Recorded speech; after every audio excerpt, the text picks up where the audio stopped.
अस्सलाम वालेकुम viewers, welcome to Urdu से YouTube channel. Like the video, subscribe my channel and press the bell icon to get notified. नाम है अकीफ़ा। अकीफ़ा नाम के इंग्लिश में स्पेलिंग बनते हैं AAKIFAH। अकीफ़ा नाम का इस्तेमाल लड़कियों के नामों में होता है। अकीफ़ा नाम लड़कियों के लिए मखसूस है। अकीफ़ा नाम का मज़हब मुस्लिम है।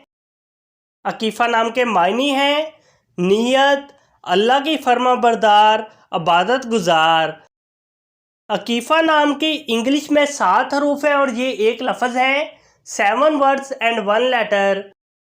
अकीफ़ा नाम के उर्दू में 5 हरूफ है और ये एक लफ्ज़ है।